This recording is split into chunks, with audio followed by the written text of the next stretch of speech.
Bante baru mulai sih, belum ketinggalan, baru mulai. Ya, Bante orang lagi ya. Kita sekarang masuknya lihatnya 31 alam kehidupan dulu.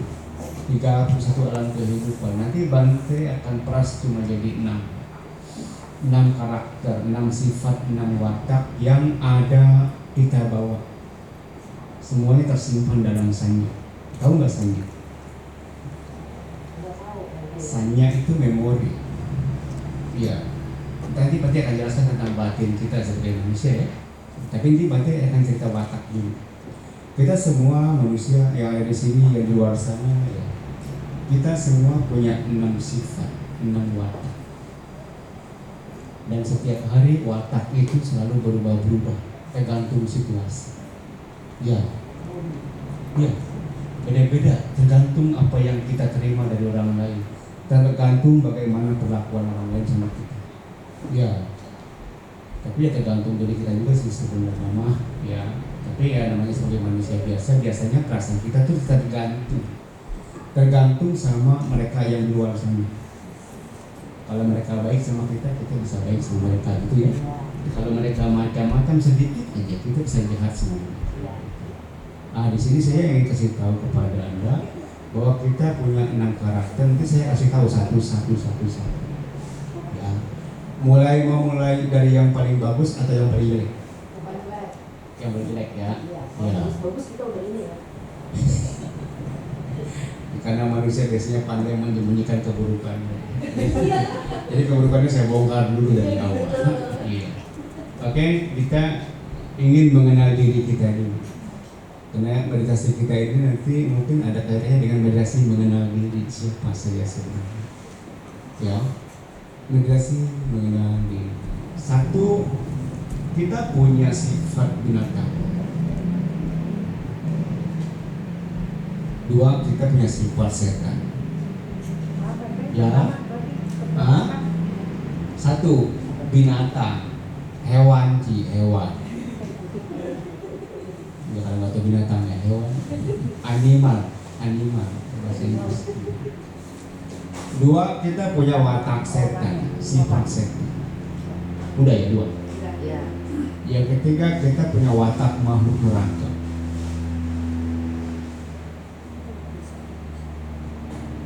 Yang keempat, kita punya watak manusia. Ya jelas kita manusia. Ya, labil, berubah terus ya. Tergantung moodnya seperti apa. Yang kelima, kita punya watak dewa, sifat dewa.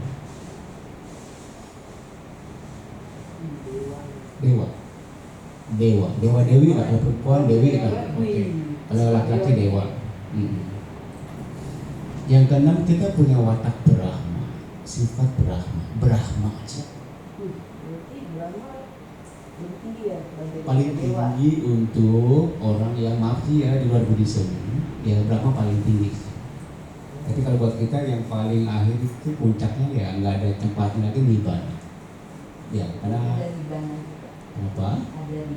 Nibbana nggak ada sih, nggak masuk, nggak dibahas di sini karena itu bukan konsumsi kita. Ya. Kalau kita ngomong namanya ngomong kosong. Oke, 6 watak. Sekarang kita akan mulai dari yang jelek dulu ya. Watak neraka dulu. Yang paling parah watak binatang sih ya nomor 1 ya. Tapi ini acak sih ya. Bukan berarti ini binatang nomor 1 atau nomor 2, enggak, ini mah asal aja. Ya, oke, kita mulai dari watak binatang.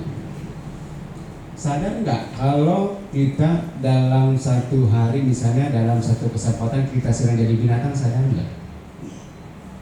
Karena kita sering jadi binatang loh, sorry ya, walaupun badan kita manusia nih, loh, tapi kita kadang-kadang kita nggak sadar kita sering jadi binatang, sadar nggak? Maksudnya apa sih Bante ngomongnya gitu? Hah? Nggak tahu sopan santun, ngomong sembarangan, kalau marah-marah. Iya, ya itulah watak binatang sih. Binatang tuh digambarkan sebagai makhluk yang muhanya tebal. Muhanya tebal sekali sih. Maksudnya batinnya bodoh sekali. Maaf ya, nggak bisa membedakan mana benar, mana salah, mana baik, mana buruk, mana pantas, mana tidak pantas. Intinya benar sih bilang. Manusia binatang itu orangnya nggak punya etika, nggak punya tata krama, nggak tahu sopan santun. Binatang kan begitu. Ya. Untuk makan aja mereka bisa kemari.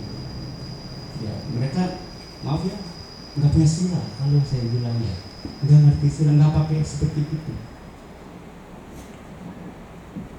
Kita kadang-kadang pernah nggak jadi seperti itu dalam saat-saat tertentu? Ya. Tapi dengan sadar kita harus sadar kita ini gimana. Nah, ini nantinya tujuannya meditasi, kita meditasi pengen merubah dari binatang pengen jadi dewa. Iya. Ya, kita kadang-kadang nggak sadar Bapak Ibu sekalian, kita walaupun maaf ya tubuh kita manusia, tapi kadang-kadang perilaku kita mirip binatang. Nggak tahu sopan santun, nggak tahu tata krama, nggak tahu etika. Ya.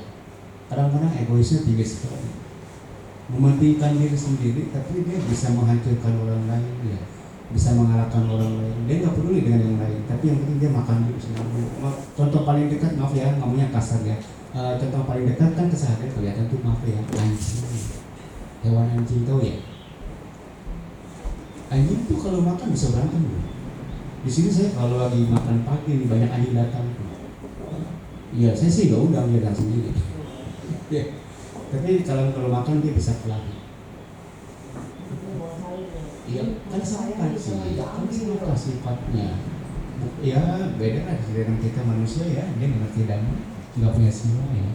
Jadi yang disebut watak binatang itu, ya itu saya bilang nggak punya etika, mohonnya tebal sekali.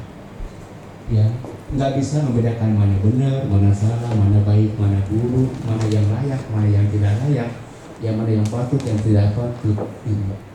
Itu yang disebut watak binatang. Kasar. Nggak ada lembutnya dari manusia.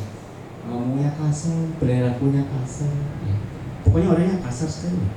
Nggak nyaman di dekat orang seperti itu. Watak binatang. Ya itu satu. Ya tapi mudah-mudahan di sini selama dekat nggak ada ya. Ya yogi tuh berantem. Ada loh yogi berantem di kamar. Ya. Lucu. Diam-diaman di kamar. Mudah-mudahan nggak ada ya.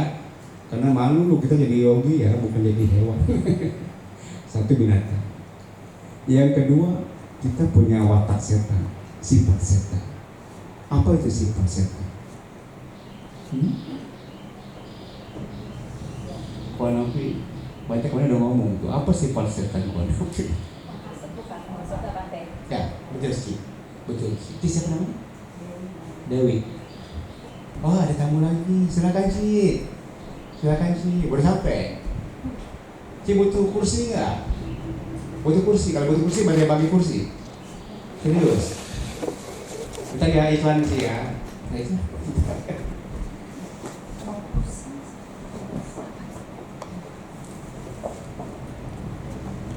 Yang kedua, watak setan. Kita punya sifat setan. Benar si Dewi bilang, setan itu kalau dikatakan mohon ya si Dewi ya, setan itu roba. Kalau di Sutta-Sutta, setan itu digambarkan sebagai makhluk yang selalu haus dan lapar. Bukan perutnya, batinnya. Kita kadang-kadang sering jadi setan. Ya. Kenapa saya bilang berani, saya bilang kita sering jadi setan. Termasuk saya kalau kita ya. Iya, jadi Anda nggak pikir hati, badan juga sama. Kita semua segala tanpa sadar sering jadi setan. Setan itu digambarkan sebagai makhluk yang selalu haus dan lapar. Sadar nggak kita sering jadi setan? Dalam momen apa kita sedang berwujud sebagai setan, walaupun tubuhnya manusia? Banyak orang kadang-kadang nggak bisa bersyukur. Iya. Nggak bisa berterima kasih, nggak bisa bilang cukup puas dengan apa yang sudah saya terima. Jarang orang begitu. Kebanyakan orang hidupnya selalu menuntut lebih dari apa yang sudah diakui. Padahal dia udah punya banyak dibandingkan orang lain, dia udah punya banyak. Tapi hatinya miskin. Dia nggak ada cukupnya, nggak ada puasnya. Dia selalu mengeluh kurang. Ya. Orang seperti itu walaupun uangnya banyak, hartanya banyak, walaupun dia punya segala-galanya, Kalau dia selalu bilang masih kurang, itu orang manusia setan. Kayaknya dia nggak cocok jadi orang. Nanti kalau mati pasti jadi setan. Iya, karena wataknya watak setan sudah jelas. Iya, sifatnya begitu. Bukannya bersyukur punya, tapi ngeluh terus masih kurang-kurang. Itu orang yang batinnya haus dan lapar. Mudah-mudahan nanti waktu jadi yogi nggak seperti itu. Karena kalau yogi nggak boleh punya watak begitu, rugi. Ya, itu yang kedua. Yang ketiga watak apa sih? Neraka ya. Yang ketiga, iya.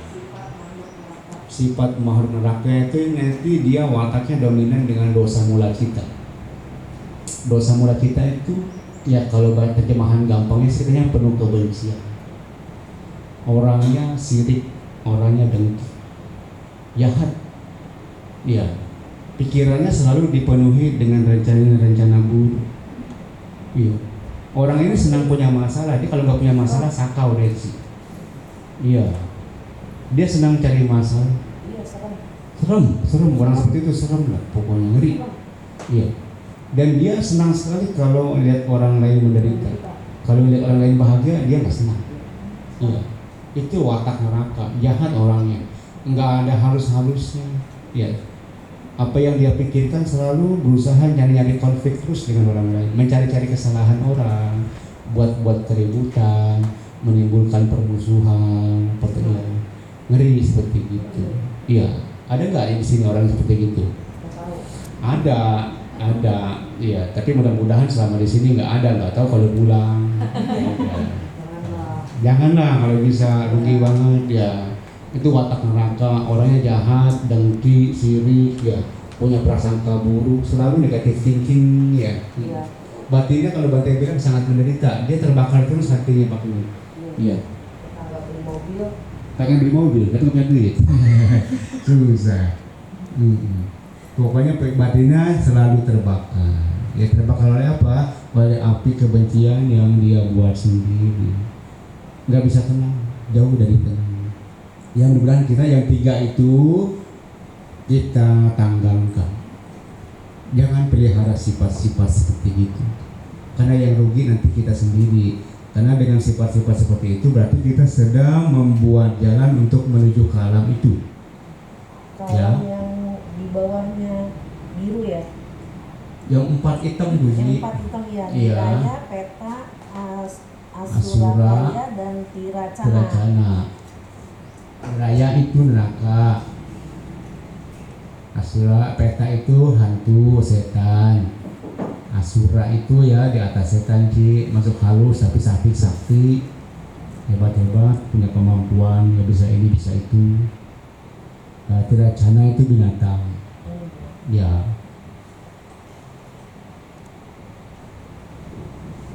Pada baca ulang ya, yang neraka itu nanti dominannya wataknya dengan dosa mula kita, penuh kebencian. Yang kedua peta itu wataknya dominannya loba, penuh keserakahan. Yang ketiga itu wataknya dosa mula kita yang neraka, penuh kebencian. Tapi ini korek sama komunikasi kita ya. Iya sangat korek karena nanti pengaruh besar loh. Pengaruh besar nanti keseharian kita waktu kita duduk ini nanti sangat berpengaruh besar ya. Oke, sekarang yang keempat, manusia kayaknya nggak perlu dibahas karena kita sekarang agak beruntung cara jadi manusia. Iya sih, manusia ini sebagai makhluk yang wataknya labil kohana. Iya, selalu berubah tergantung bagaimana orang memperlakukan kita. Ya tergantung mood kita lah, bisa berubah wataknya gampang seperti itu ya. Hari ini jam ini bisa jadi dewa, besok bisa jadi setan, bisa. Iya, cepat sekali. Bahkan gak hitungan hari, hitungan jam, hitungan menit bisa juga. Hari ini senyum-senyum, ketawa-ketawa, bisa berantem, bentar. Bisa. Yang kelima, watak dewa. Ya, kita semua punya sifat-sifat dewa, punya watak-watak dewa. Dewa itu sebagai apa digambarkan sebagai makhluk yang selalu bahagia. Hidupnya serba berkecukupan. Iya. Pertanyaan saya, Anda hidupnya berkecukupan nggak? Atau berlebihan? Berkecukupan nggak itu? Dia bikin dengan kecukupan. Saya sih yakin ada yang berlebihan. karena ada yang kelebihan overweight ya. Pasti dia makannya banyak. Iya pasti makannya banyak.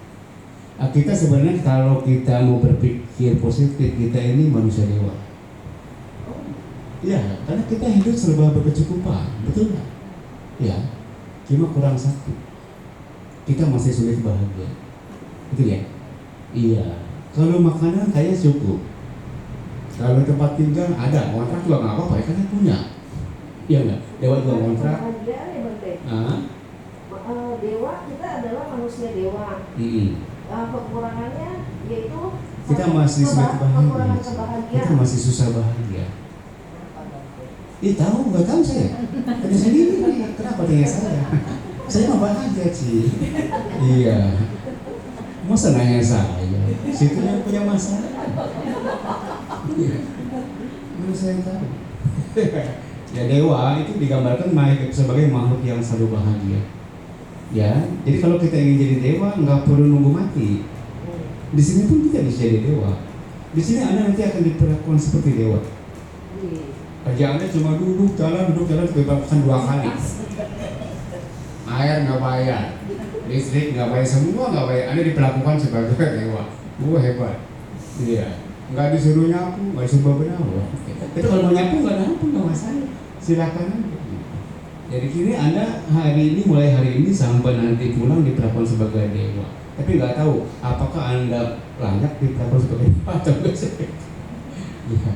Jadi di sini kita sedang ada peluang ya. Kita sedang dapat karma baik kita sedang berdua, dan hari ini boleh sampai tingkat 31 kita sedang jadi manusia dewa. Tapi nggak tahu nih nanti kalau Anda meditasi Anda bahagia atau enggak sih nggak tahu. Karena ada orang meditasi stres banyak. Iya, ada yang gila loh meditasi. Tapi kalau di sini jangan sampai gitu ya. Saya nggak mau loh, ini saya susah loh. Kamu buruk jangan susah. Ya, jangan yang gila ada di sini ya. Iya. Jadi manusia dewa itu digambarkan sebagai makhluk yang selalu bahagia loh. Hidupnya serba berkecukupan, dan untuk hidup berkecukupan bukan berarti kita punya banyak. Cukup itu bukan dari nilai, dari nominal, tapi dari apa? Dari apa?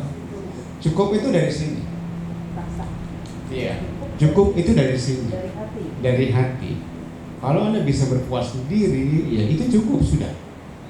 Ya, itu cukup. Dan bahagia juga dari sini. Ada di sini juga, dari sini. Ya, kita sebenarnya di sini boleh bahagia. Dan saya selalu berharap yogi yang tinggal di sini bahagia. Saya nggak mau yogi di sini tertekan, ya, atau merasa diawasi. Soal saya enggak juga. Ya, penekanan saya kalau orang latihan di sini nomor 1 dia harus bahagia. Dia dengan cara seperti itu nanti latihannya pasti berkembang. Jadi manusia dewa itu digambarkan sebagai makhluk yang selalu bahagia, hidupnya serba berkecukupan. Ya, nomor 1 Anda di sini saya jamin cukup. Ya cukup. Kalau kurang ngomong aja, kurang apa sama saya. Kalau ada saya kasih, kalau nggak ada ya udah nanti lagi. Ya kalau ada saya kasih. Tapi saya jamin cukup, dengan catatan Anda orangnya bisa hidup sederhana. Nggak banyak menuntut ya. Jangan minta AC ya di sini ya, nggak ada. Ya, kalau mau dingin ntar malam. Iya kalau siang nggak bisa. Ya manusia dewa itu manusia yang digambarkan sebagai makhluk yang selalu bahagia, dan saya berharap Anda di sini bahagia. Ya, Anda jadi dewa lah di sini. Ya, itu yang kelima. Kenapa orang bisa jadi dewa? Ya karena dia sedang berbuat baik. Ya, di sini kita sedang diajak untuk berbuat baik. Yang keenam, manusia Brahma. Kita sebenarnya punya sifat-sifat Brahma. Dan nanti waktu meditasi, kalau orangnya pahami, kalau orangnya awas, ngerti ini, dia sambil duduk, waktu dia duduk, dia kalau dia ngerti dia sedang jadi Brahma untuk sementara waktu. Iya, pulang jadi setan lagi. Janganlah. Bagaimana maksudnya bagaimana Bante waktu kita duduk nanti kita jadi Brahma? Apa maksudnya? Brahma itu digambarkan sebagai makhluk yang batinnya seimbang. UPK Ekadata. Ya, itu Brahma.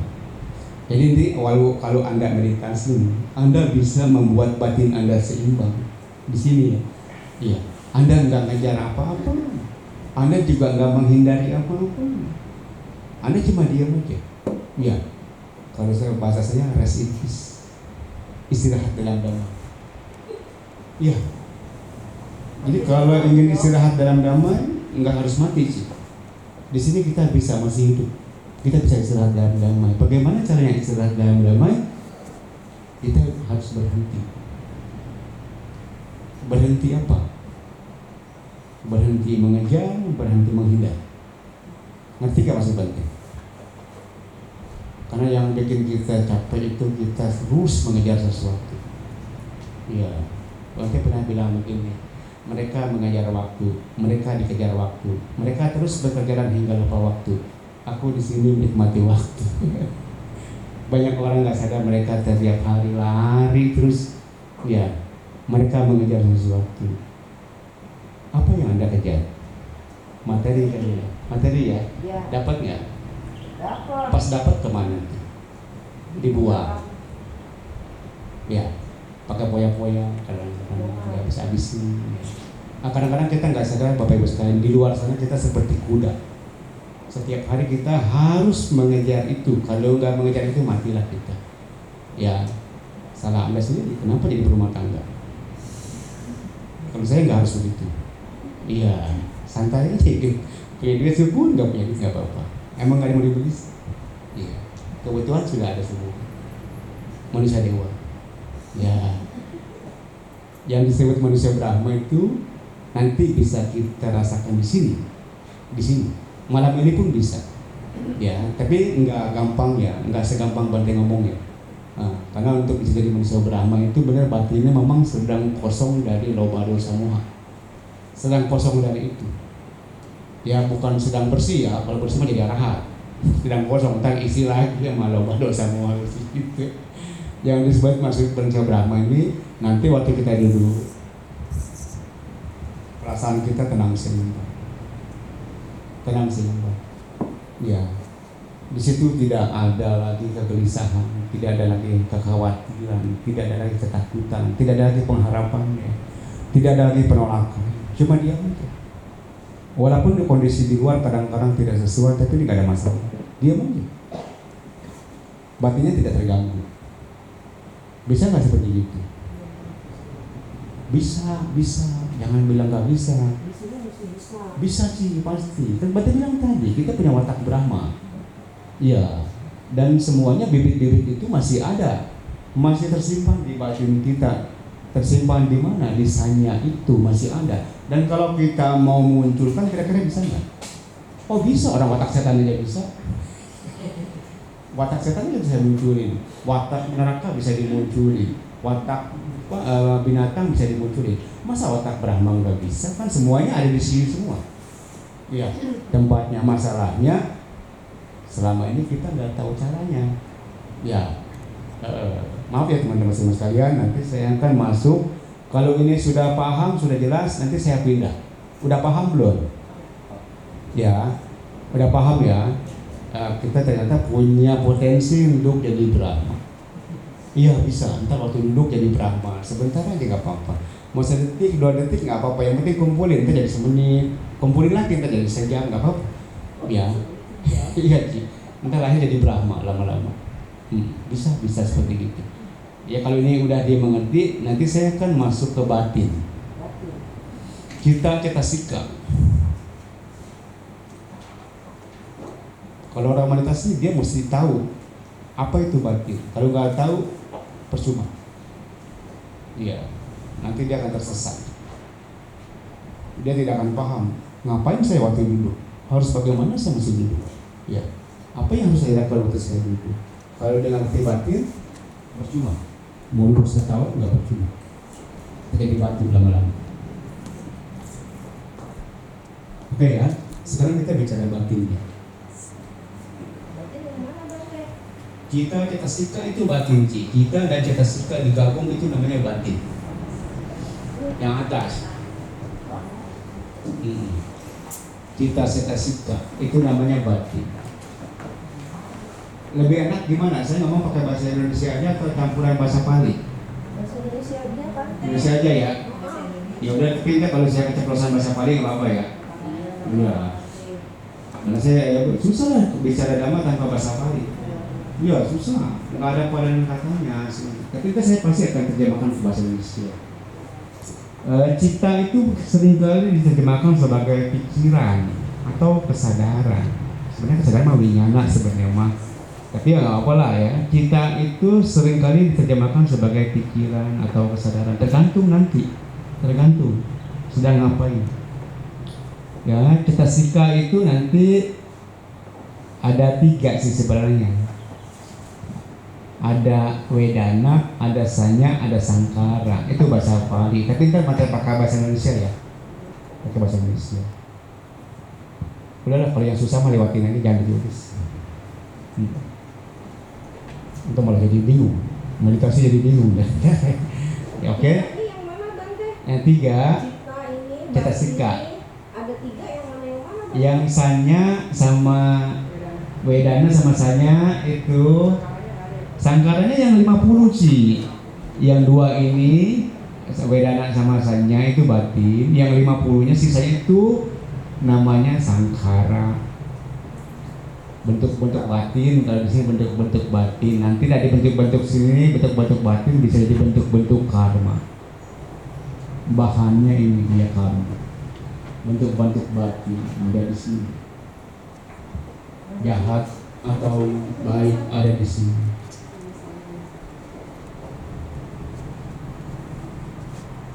Sanya itu ada di cetasika bulatan kedua.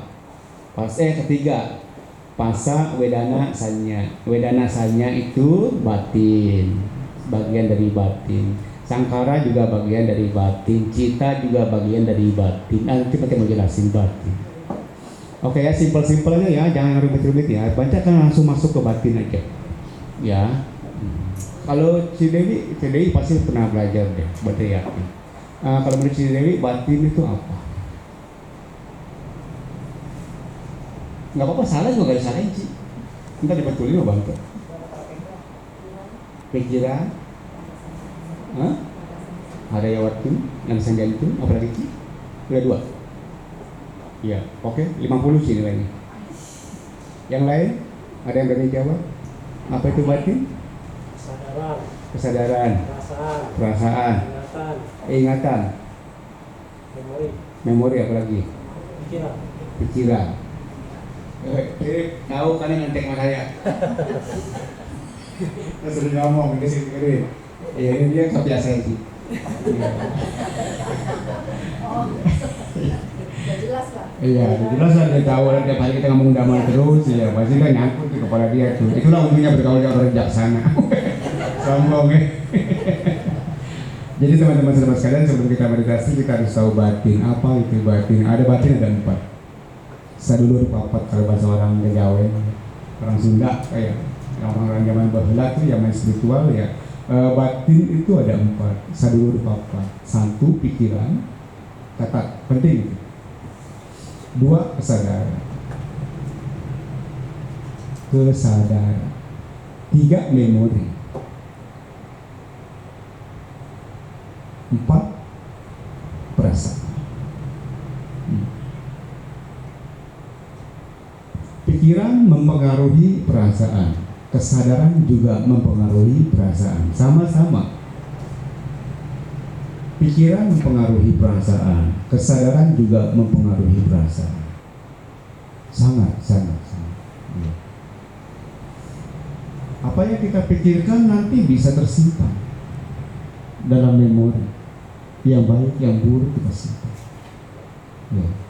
Apa yang kita sadari, kalau cuma sekedar kita sadari, berlalu begitu saja. Nah ini paling penting di sini nih kalau orang belajar meditasi. Paling penting di sini. Karena banyak orang meditasi tapi dia nggak tahu ketika dia meditasi dia masih mikir. Banyak yang nggak tahu. Wajar aja dia stres. Iya, dia tertekan. Iya, dia nggak bahagia. Dia takut, dia gelisah. Pantas saja. Ya kenapa? Karena dia nggak sadar dia sedang mikir. Karena kalau orang lagi sadar penuh, di situ nggak akan ada ketakutan, di situ nggak akan ada kekhawatiran, kegelisahan. Batinnya pasti seimbang, juga ada masalah. Ya, Sekarang berarti bicara pikiran dulu ya. Oke. Kalau di Dhammapada ada kata gini, pikiran adalah pelopor, pikiran adalah pemimpin, pikiran adalah pembentuk. Jika seseorang berbicara atau berbuat dengan diawali oleh pikiran buruk, maka penderitaan pasti akan mengikuti dirinya. Bahkan roda pedati yang mengikuti jejak kaki sang lembu yang menariknya. Sebaliknya pikiran juga sama, dia pelopor, dia pemimpin, dia pembentuk. Kalau kita berbicara atau berbuat dengan dilandasi oleh pikiran baik, maka kita pasti akan bahagia. Seperti bayang-bayang yang tidak pernah jauh dari bendanya. Jadi kalau Anda tidak bahagia, berarti salah siapa? Sendiri. Salah sendiri. Bukan salah saya.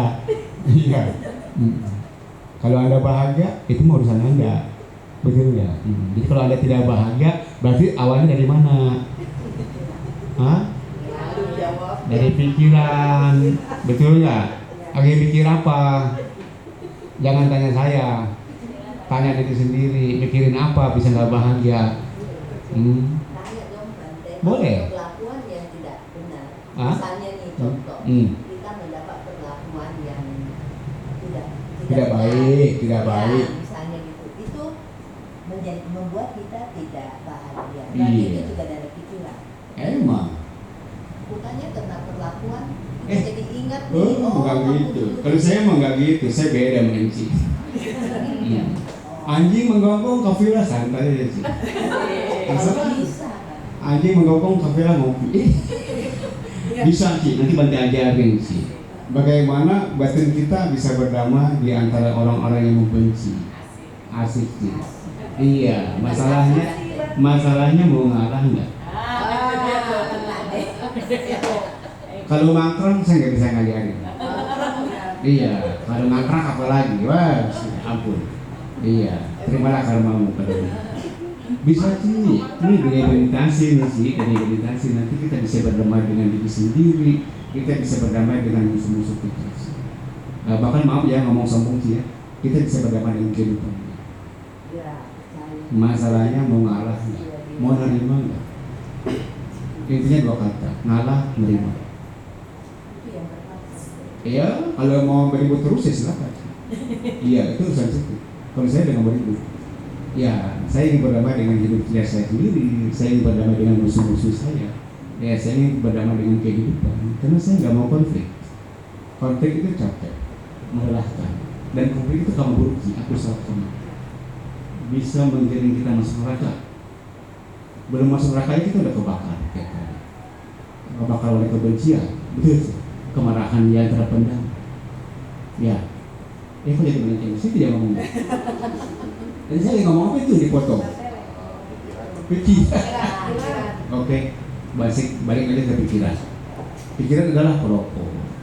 Susah atau senang, semuanya berpulang kepada pikiran. Betul ya? Jadi terserah Anda. Anda mau susah, ya syukur. Mau senang, syukur. Ya. Nah, tapi ada satu perasaan yang melampaui susah dan senang. Namanya? Sadaran. Oh iya, salah. Ada satu macam perasaan yang melampaui susah dan senang. Namanya apa? Namanya tenang. Ada satu perasaan, kita punya berapa perasaan ya? 3. Kalau disuka 3 sih. Suka, duka, UPK. Kalau di Abhidhamma suka, duka, semanasa, domanasa, UPK 5. Tapi kita main 3 dulu ya. Ya, main 3 dulu. Jadi kita punya 3 perasaan. Kalau orang yang hidupnya cuma dengan pikiran, maaf ya. Kalau orang hidupnya cuma dengan pikiran, nanti kualitas batin dia, perasaan dia cuma 2. Susah atau senang. Kenapa bisa begitu? Karena pikiran itu memihak. Tergantung mau bagaimana mas. Ya, kalau kamu baik, saya baik sama kamu. Kita jadi saudara. Iya. Kalau kamu jahat, saya bisa lebih jahat dari kamu. Itu pikiran. Ya. Pikiran itu bisa menghasut nggak? Bisa menjerumuskan? Bisa mengada-ngada? Bisa mengira-ngira? Bisa. Dia pandai melakukan apa saja. Ya, kalau pikiran jahat nanti Anda pasti menderita. Tapi pikiran juga bisa memberikan kesenangan sama kita, bisa. Jadi maaf ya teman-teman sama sekalian, kalau orang hidup cuma dengan pikiran, nanti perasaannya cuma dua, susah atau senang. Cuma putar-putar di situ aja. Ya maaf ya saya, kalau perasaan kita cuma berhenti di antara susah dan senang, putar-putar di situ, kita kualitasnya nggak lebih jauh dari hewan. Karena hewan juga begitu. Hewan juga ada susahnya, ada senangnya nggak hewan? Ada, burung kalau pagi nyanyi terus tuh. Dia kalau sore nyanyi, kan senang tuh ya hati. Ya. Banyakan senangnya ada burung kita kayaknya. Kita mau banyakan susahnya. Iya. Nggak pernah saya benar dengar burung mengeluh, nggak pernah. Apa kadang-kadang nggak ada. Ya maaf sekali lagi ya teman-teman sekalian, ini penting bagi kita untuk memahami bahwa kalau kita hidup dengan pikiran, nanti lama-lama kita jadi budak pikiran. Sadar nggak selama ini kita jadi budak pikiran? Oh iya, kita harus mengakui bahwa kita dari keseharian itu jadi budak pikiran. Disuruh marah, hayu. Disuruh benci, hayu. Disuruh kecewa, hayu. Disuruh mana, ya sakit hati, hayu. Disuruh sedih, hayu. Disuruh dendam, hayu. Pokoknya yang jelek-jelek dia ikutin aja. Ya. Disuruh ke sono ke sini, hayu aja. Udah kayak kamu obat yang bilang, udah kayak kamu dicocok hidungnya. Ditarik ke sono ikut, tergantung siapa yang narik. Kita bukan kerbau, kita manusia. Ya, tapi kalau Anda hidup cuma dengan pikiran, sekali lagi saya bilang kita nggak ada bedanya dengan hewan.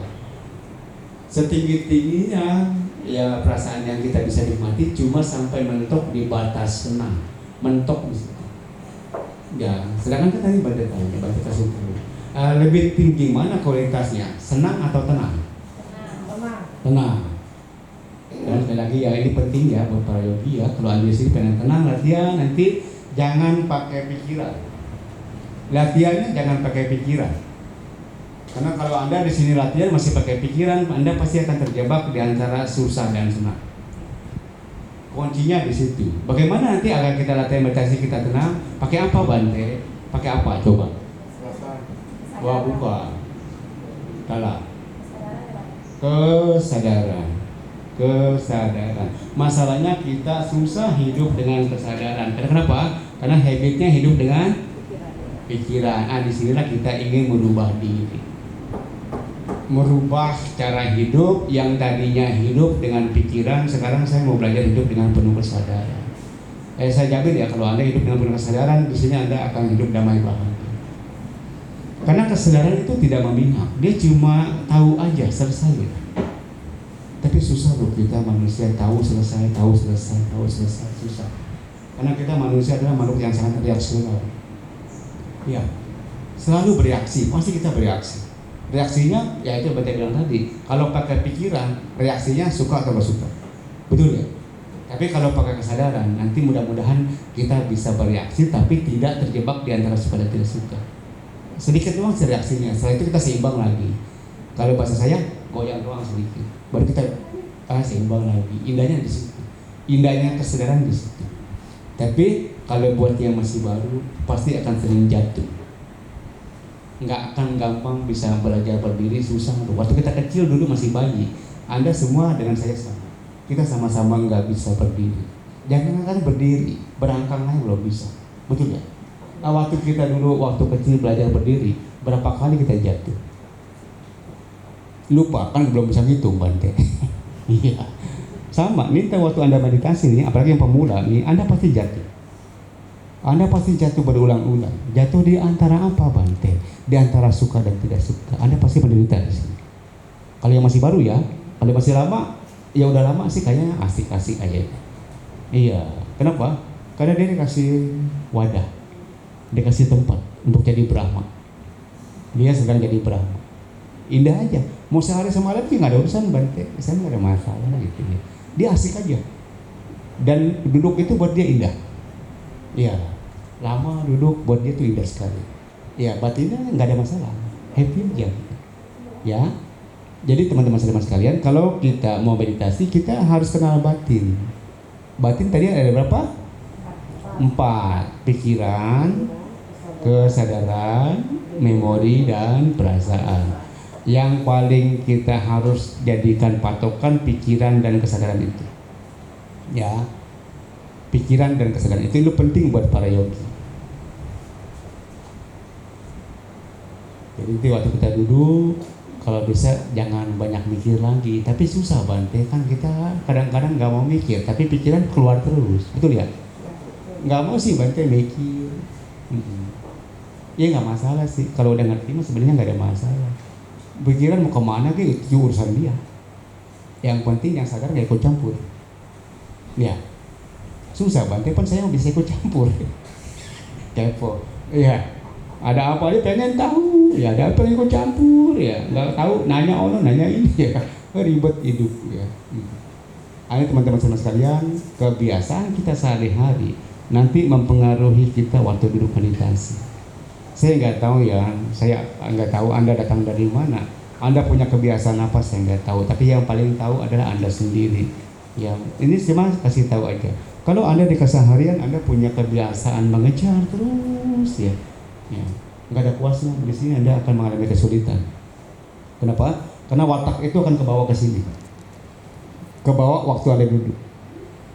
Tapi kalau Anda di sana, di luar sana, di kehidupan sehari-hari, Anda sudah terbiasa melepas. Anda sudah terbiasa melepas, istirahat di sini akan jauh lebih mudah. Kenapa? Karena wataknya juga ada di sini, di bawah. Kalau di luar sana, Anda wataknya penuh kebencian, Anda ribut terus ya. Maksudnya ribut ini bukan tentu dengan orang lain ya. Anda kadang-kadang suka ribut sama diri sendiri. Iya. Kalau di luar sana Anda di keseharian Anda sering ribut, Anda sering konflik dengan orang lain, Anda sering konflik dengan diri sendiri. Di sini Anda pasti akan mengalami kesulitan. Kenapa? Karena kebiasaannya dibawa kemari. Dan tidak mudah untuk merubah kebiasaan lama. Sulitnya luar biasa. Ya. Tapi kalau di sana Anda orangnya penuh kasih, Anda tolerannya luar biasa, Anda lembut, Anda mengalah, Anda biasa nerima, Anda nggak mau ngelawan. Ya, di sini jauh lebih gampang prakteknya. Jadi kebiasaan itu sangat mempengaruhi nanti waktu kita meditasi. Ya, kalau bahasa Pali itu acinya kama kebiasaan. Ya, di sini kita akan memulai kebiasaan baru, kebiasaan yang baik. Ya, agar nanti bisa membantu kita waktu kita duduk di sini. Makanya saya berharap pertama nomor satu, ketika Anda masuk ke sini, saya berharap Anda bahagia. Ya. Dan nanti kita meditasi pun saya nggak akan sama seperti di tempat lain yang orang bangun jam 3 subuh, meditasi sampai jam 9 malam. Ya dengan harapan nanti keluar dari sini jadi arahat gitu. Arahat kesiangan. Ya. Kalau di sini meditasi saya pikir mungkin agak sedikit ringan. Agak sedikit santai. Cirani saya minta itu ya Cirani jadwalnya. Di sini kita meditasi saya pikir sih nyaman ya, santai-santai ya. Iya. Boleh tidur siang nggak Bante? Nggak boleh. Walaupun santai tapi nggak boleh tidur siang. Iya. Kalau mau tidur di sini sambil duduk nggak apa-apa. Itu jam iya sih itu lebih terhormat. Nggak masalah. Iya. Paling malu sendiri. Nggak masalah ya. Jadi udah ngerti nggak tuh teorinya? Nanti kalau kita meditasi yang kita pakai apa itu? Kesadaran ya? Oke ya. Coba kita buktikan seminggu ini. Apa yang dipakai? Iya, coba sinkron nggak tuh mulutnya antara praktek? Kalau gampang mau orang jadi bijaksana semua sih. Iya, sabar semua, orang kalem, lembut ya. Kalau kita mau jujur nih ya, ini kita semuanya masih sedang sakit jiwa. Iya benar loh. Kalau kita mau jujur, kita semua sedang sakit. Sadar nggak sedang sakit jiwa? Kalau yang bilang enggak, oh berarti bohong. Iya. Kenapa Anda datang kemari? Mau ngapain? Ngapain aja mau kemari? Belajar apa sih? Iya. Berarti ada yang salah dong di sana. Biasanya orang datang ke tempat retret lagi sakit. Apa yang sakit? Batinnya. Oh, kita semua memang menderita sih. Kita semua sakit. Dan kita harus mengakui dulu itu bahwa kita sakit. Karena kalau orang nggak ngaku sakit, dia nggak mau berobat. Anda harus mengakui dulu Anda sakit. Kita semua sakit. Betul nggak? Apa yang sakit? Batin kita sakit. Badan mungkin sehat, Bante nggak ada masalah. Saya juga sehat sih badan saya. Ya batin itu kadang-kadang sakit. Ya. Tapi nggak tahu nih, ada yang parah nggak sakitnya saya nggak tahu. Ya, mudah-mudahan nggak sampai stadium 6. Ya, karena kalau 10 gila sih. Iya, kalau 9 udah depresi berat. Kalau 8 paranoid, 7 stres, 6 ya nanggung lah, kadang-kadang senang, kadang-kadang susah. Iya. Mudah-mudahan nggak sampai 9 ya. Kalau 9 saya udah nyerah. Iya, mesti ke psikiater itu. Iya. Jadi ya itu Pak Hanafi. Oke, kita harus akui dulu bahwa kita semua sedang sakit. Ya, kalau kita mau mengakui kita sakit, mudah-mudahan nanti kita mau minum obat. Ya. Di sini saya mengajarkan meditasi. Nanti berarti saya condongnya ke apa yang Sang Buddha ajarkan. Buddha bilangnya begini, hanya duka yang aku ajarkan dan jalan keluarnya. Ya, Buddha ngomongnya simpel loh. Hanya duka yang aku ajarkan dan jalan keluarnya. Di sini saya akan mengajarkan kepada Anda duka. Ya, di sini akan saya ajarkan kepada Anda apa itu duka. Tapi nanti saya akan ajarin jalan keluar dari duka.